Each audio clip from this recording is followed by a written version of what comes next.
Mark, pitchers ahead of hitters, hitters ahead of pitchers? I'd say it's pretty even right now. I thought today was pretty indicative of what we are.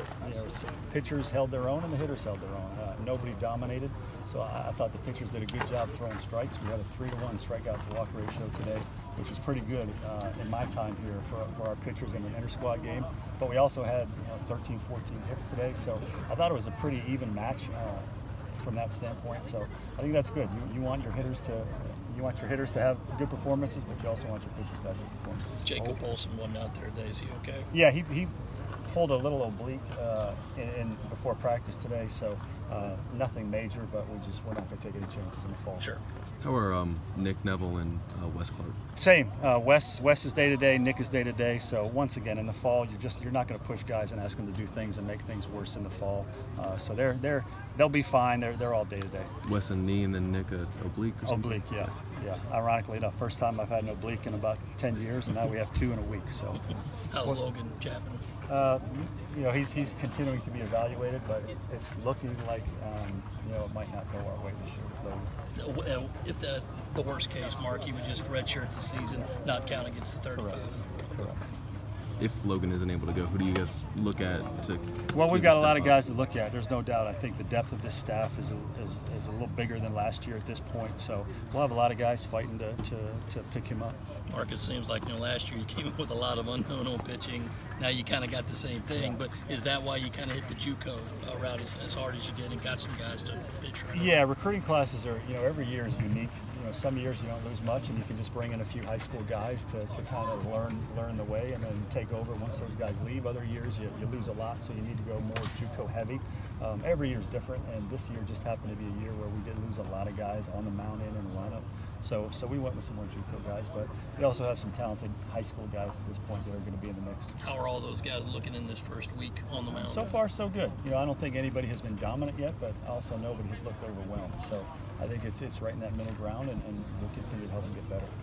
At what point in the fall do you start kind of drawing some conclusions about what kind of team you have? Like, I've got a bunch of guys who throw strikes, or we strike out too much, and when does that kind of start?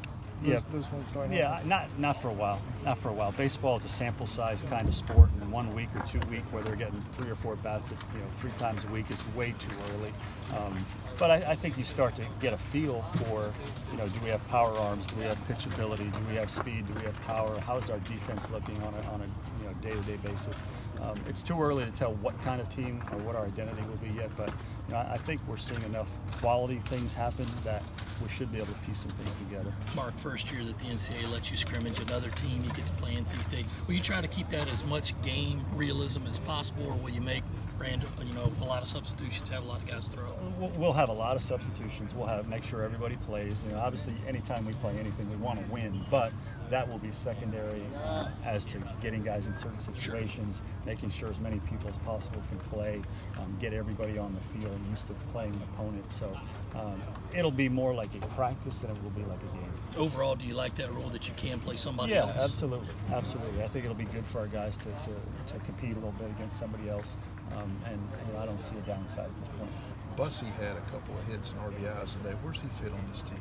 He's a guy that's he's a talented kid and just trying to figure out, is he ready for this level? But he works hard, and we'll see how quickly those skills can translate. Do you feel like your team's done well, I guess, through a handful of scrimmages? What would you like to see them do better moving forward? Everything. I mean, we're still way early in the fall, and in this process of building a team, we want to get better at everything. The finer points of the game we're constantly harping on in terms of the effort between pitches and the mental attention to detail. We need to get better at everything. So. Way too early in the process again to think that we have anything figured out. Has anybody surprised you? Done things that you didn't know they could do, or? No, not yet. Not yet. I think we had a pretty good handle on what guys were capable of doing. Now it's just a matter of seeing if they can do it at this level. Does your 92-mile-an-hour fastball get outs at this level, or is it just good velocity? Is your BP power and your hitting in the past translate to this level? That's the biggest thing. We're just trying to figure out who's ready to transition and help us win games at this level. I apologize if you address this on Wednesday, but what does the format look like for these scrimmages? Can y'all dictate it, or does the NCAA set some parameters? There are some parameters, like for example, Berry Hill will not be able to play in these scrimmages because he's not cleared to play until the spring season after he's away from his junior college for one more semester. You have to be away from your original D1 institution as a 4-2-4 transfer for 2 full semesters, so he won't be eligible. But within that, within the game, it'll be pretty similar to what you'll see in just a regular game. We may throw some situations out there, or we may play more than 9 innings based on if we have enough healthy catchers, especially to go. But for the most part, you'll just see 2 teams playing baseball. That's something you and Elliot discuss on game day? Yeah. Well, we've already had some prep conversations regarding availability of our guys and how many innings we want to throw and how many pitchers. So there'll be no rules on substitution. If a guy comes out in the 5th and you want to put him back out in the 9th, we won't have any rules there that stop us from doing that. Does that rule apply to all your JUCOs or just? No, just being a 4-2-4 guy. He left mid-year to go to the junior college, so you have to have 1 full year in residence at a junior college before you are then eligible at your next school. I see. He only had 1 semester. Correct. Right. So this next semester here with us counts as the 2nd semester to fulfill that requirement. Anything else? Okay. Well, it's great.